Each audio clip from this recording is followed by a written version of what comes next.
कि साइकिल पे चढ़ी के चला लाए। अभी धरती पुत्र माननीय मुलायम सिंह यादव जी हम सबके बीच में नहीं है। हम श्रद्धांजलि बिरहा गौले बनी, जो कि श्रद्धांजलि है, लेकिन उसमें सच्चाई तो यह है कि नेताजी की संघर्ष भरी कहानी है। कैसे कैसे संघर्ष करके बाबू यहाँ तक नेताजी कारवां को लेकर आए। तो आप लोग नेट पर सर्च करेंगे उजाला यादव की आवाज में नेताजी की श्रद्धांजलि, तो उस बिरहे को आप लोग जरूर एक बार सुनिएगा। आइए।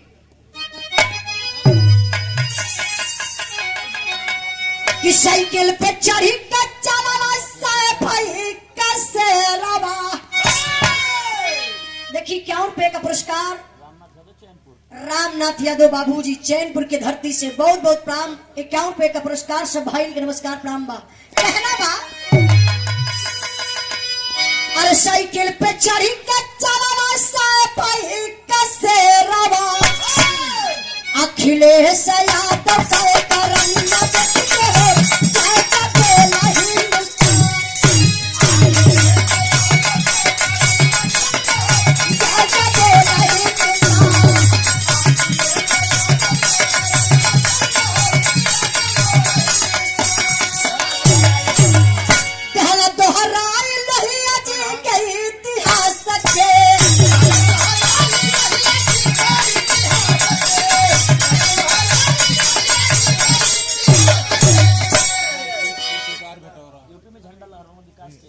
देखिए इस भाव पर सम्मान किए आप चच्चू रामचेत यादव बाबूजी की तरफ से समाजवादी गीत पर खुश होकर के ये 100 रुपए का पुरस्कार देके सम्मान किए। बहुत बहुत प्रणाम। कहना है कि त्याला दोहराई लहिया जी के इतिहास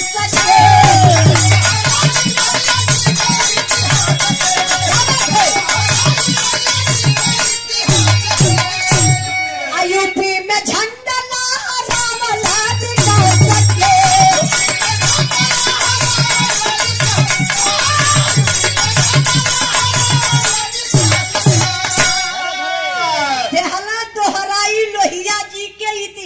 के यूपी में झंडा लहरावना विकास के। यूपी का नकल अदर प्रांत वाले करत हुआ। अभी हम लोग नेपाल में गलती का तारीख 13 तारीख के मान नेपाल में प्रोग्राम रहे। कुछ ऐसे बलम करी 100 नंबर हमारे मुंह से निकल गए। अच्छा देखिए जो नेपाली है, सच्चाई में बता रही हूँ, अखिलेश भैया के दीवाने हैं तो नेपाल के, नेपाल देश के हैं, जो कि हमारा देश ही कंट्री अलग है, लेकिन अखिलेश भैया के दीवाने जानत हवाना कि ना दीवाना बना तो दिक्कत हो जाए। नहीं तो हिंग शिलाजीत बेचे कहाँ जाइए। अच्छा देखिए विकास पुरुष काम बोलता है, काम बोलेगा, काम बोल रहा है। आज पूर्वांचल एक्सप्रेस आप लोग देखा तो नो जहाज के उतरौलस अखिलेश भैया बनवौल है। जहाज उतार के ई चलत हुआ थर्मामीटर लेके नापे। ये साण के नापत हूं।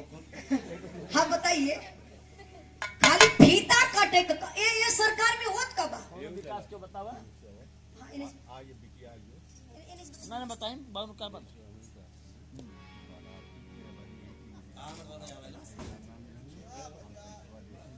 गड़बड़ा देते यार बीचवा में।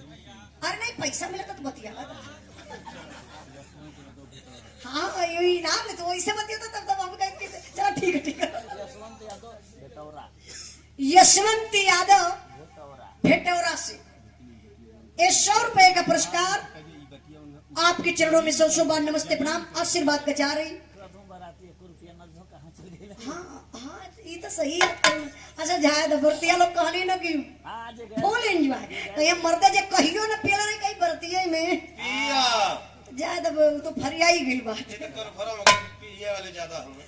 अच्छा फिर आप पर ध्यान दें, सॉरी गौर करेंगे इस सरकार कर का करत बा सब पियले दुल्हा बापू पियले होगा। अच्छा एक काम करता एक तू ले लेता वैसे वैसे सच्चाई तई बा दुल्हा के तमन देखब न कैली या तो महाकंजूस हो हाँ या तो फिर हाँ तिलक न बोले हो हाँ या तो बिजी हो, कुछ तो रीजन हो।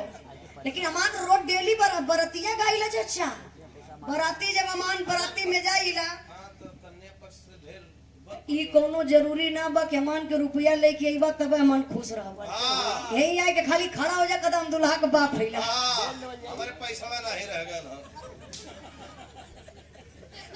नहीं अरे ऐसा के खड़ा हो जा कदम दुल्हा का बाप हैला, वैसे बोल दे भैया देखा दुल्हा का बाप ही हूं। हाँ। एक बार थाली में जाके इनका स्वागत कर दा, आई दुल्हा का मौसा हवा, आई दुल्हा के मम्मा हवा। हाँ लेकिन ये बराती में सब गोर गायब गायब घराती मालिक देखा कितना बढ़िया व्यवस्था करो, वहां चारपाई देखा वैसे गद्दा रजाई अच्छा ना व्यवस्था कर लेता ना तो जाए किसी का एक काम मर दे बेकार एकदम कुछ व्यवस्था ना भाई। खटिया ना अब एक ड्राम दारू घोर के धा दला, अरे गजब यार गजब, फलाना के बियाहे में गईली मर्दे तना सेवा कैलस। दोनों मुंह चला लगल बताओ घराती मालिक जब अमान मारे लित काली धाई देखा घरात पक्ष के घराती मालिक व्यवस्था बहुत अच्छा कैले हुआ। हाँ ना बार बेटा सही काम आओ नंबर 1 का जो हलवाई आपका खाना बनौले रहा हन, आज हम वो खाना खैली है। आज ऐसे खाना खैली है ये जाके कहा हेउ जाला तोहार फेवरेट सब्जी बनले, कहली का हो, कहा तो लहसुन वाली सब्जी मशरूम, कहा तो मशरूम और लहसुन गजब का डालल हो जाला, तावा वाली रोटी है एकदम तोहार फेवरेट चीज बन गई, जा मंगल लेके मैं खाई तो। अच्छा भैया तो आप जो हलवाई खोजले रहा है उनके भी हम धन्यवाद देतेला कि बहुत गजब का खाना बनौले रहा है यार। अपन शादी विवाह हमार तो मनवा करते कि बतिया के अपने होटलवा पे लेके चले अपने ब्यास जी से कहली ब्यास जी गजब का खाना का स्वाद बतियोता ये मिस्त्री के ले चला जाए होटल पे बने। हाँ तो महीना 25,000 तो एक दिन में बचा लिए 25 साल में बेटवा बिया हुई बहु भोज में कहे आवे के आज लिख अच्छा कहा तो एक साल में बेटवा का बियाह करिए भोज में बोले हम जरूर, लेकिन मुकाबला करी है तब हाँ डबल मुकाबला रही तब मजा आई। तबले बिरहा बंद हो जाएगी। अच्छा सुमित्रा नंदनी कोई भी नहीं हाँ। A to Z कोई कलाकार है थे उजाला रही है। हाँ उजाला के मुकाबला सुमित्रा लंठनी से हुई। नंदनी ना नंदनी ना हाँ हाँ सुमित्रा लंठनी अच्छा रहा बात। जाए के घर रखा जल्द हो रही देखा देखा घर लोगन के जाए कमाऊ के जाए जल्द हो रही ए देखी 100 रुपए का पुरस्कार दे के आप सम्मान के लन हम ये बताओ तली आप लोगों से कि सरकार करत का बा बीजेपी वाला ना वो भैया मुखलर वाला अरे चल नहीं नहीं सही बताइए। नहीं अजीत रही डरन ना बोल। अरे नहीं अखिलेश भैया के देखो डीपी पे लगा के चलत हम क्या बात है? बात सुन देखा याद आ गया ऐसे निकल जाओ। ई सरकार का करत बा खाली नाम चेंज करत है। कैसे? अब या तो फैजाबाद का नाम बदल के का रख दो ना अयोध्या। अयोध्या।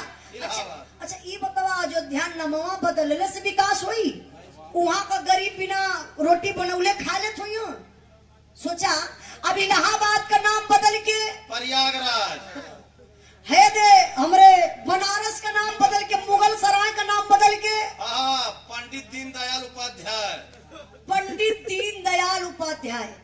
यही तरीके से भैया 3-4 गो लड़का ग्रुप बना लेला है? काला चलल जाता देखल जाता इस सरकार में कितनी कमी हो।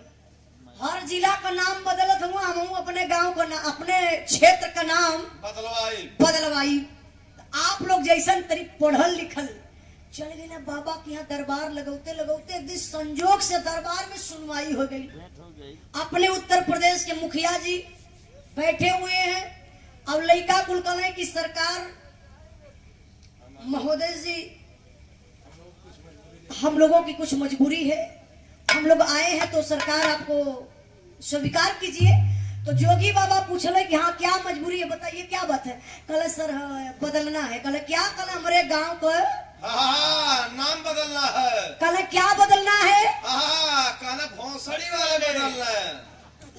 जोगी बाबा मनवे मनवे खूंसात और साले क्या कह रहे हैं। कल क्या बदलना है। हाँ भौसड़ी वाले। जोगी बाबा कहने अच्छा प्रॉब्लम क्या है। तब जोगी बाबा पूछा तुम्हारे प्रॉब्लम आखिर क्या है। तो कहने सर हमारे गांव का नाम जैसे हम लोग बस में बैठते हैं तो हमारे गांव का नाम है भोसरी वाले। वाह।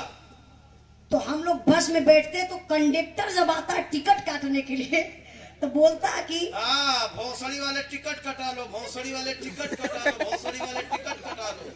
भोसरी वाले टिकट कटा, तो हम लोग टिकट कटवा लेते, कुछ बोलते नहीं है। जब स्टेशन हम लोगों का आ जाता है तो कंडक्टर बोलता है कि हाँ, भोसड़ी वाले उतर जाओ, भोसड़ी वाले उतर जाओ, भोसड़ी वाले उतर जाओ। भोसरी वाले उतर जाओ। बड़ा शर्म लगता है। जैसे होला ना कि बनारस वाले उतर जा, यूपी वाले उतर जा, आजमगढ़ वाले उतर जा, अम्बेडकर नगर वाले उतर जा, टिकट कटा ला। तो कहा है कि कहता भोसरी वाले टिकट कटा लो, भोसरी वाले उतर जाओ। बड़ा शर्म लगता है। योगी बाबा का ना ठीक है, हाँ, एक दिन उस बस में मैं भी बैठ के घूमता हूँ। विचार करेंगे तो कहीं है सरकारी है। नाम बदलने से कुछ ना हो। जैसे 100 नंबर के देखला आप लोग ना 112 बदल के कदम। अच्छा ये बतावा, जब झगड़ा होत रहल तो आप लोग 100 नंबर पे कॉल करत रहला, 100 नंबर जात रहल, तुरंत तत्पर तैयार पुलिस पहुंच जाता दुआरे।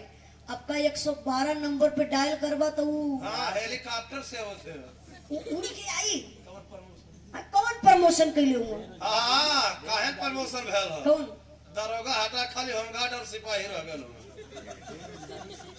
देखिए, बेरोजगारी ये सरकार में यह मिलत है, बेरोजगारी, शिक्षा, महंगाई, हाँ, दवाई पर जीएसटी लग गई। वाह, बतावा, दवाई पर जीएसटी, किताब कॉपी पर जीएसटी। हाँ, लग गया। अब सुतहो पे कुछ दिन में जीएसटी लग जाए। सुतले कैसे लगी? मरद में हरा इकट्ठा न रह पाई। नहीं, तो ये देखिए सच्चाई है। ये है सरकार का नीत बा, फूट डालो, राज करो। शिक्षा महंगाई पर नहीं बोलते हैं। शिक्षा महंगाई पर नहीं बोलेंगे, आपके अंदर फूट डालेंगे। हर बिरादरिया में छोट छोट पार्टी बन गई। यही है बाबू हम लोगों की सोच। अगर नहीं संभलेंगे तो सबसे ज्यादा तो खतरे में अहीर लोग।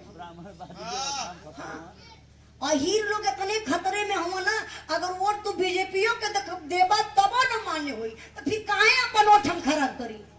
हमार वोट हमारे परिवार में रही और खींच के लिए को कोशिश करा। हर बिरादरी में कई प्रजापति हो, जान तो कौन पार्टी हो? देखा का तो जनता दल। जब इधर वो बोलो तो तोरे में कितनी दमिए रही।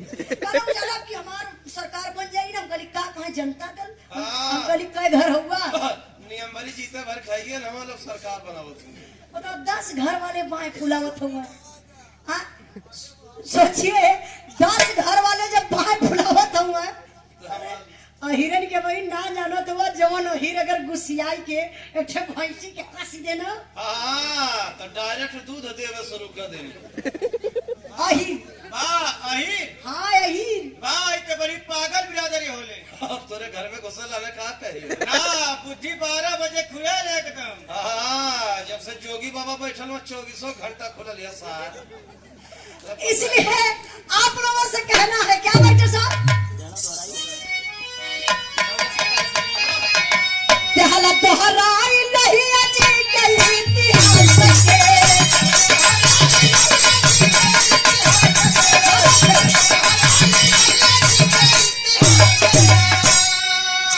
यूपी में झंडा ला अलामल है विकास के।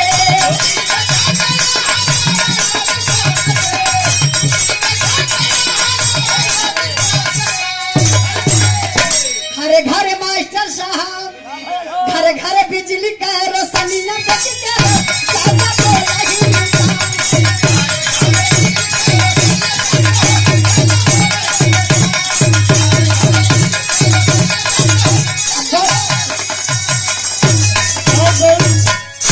आप लोगों के धन्यवाद।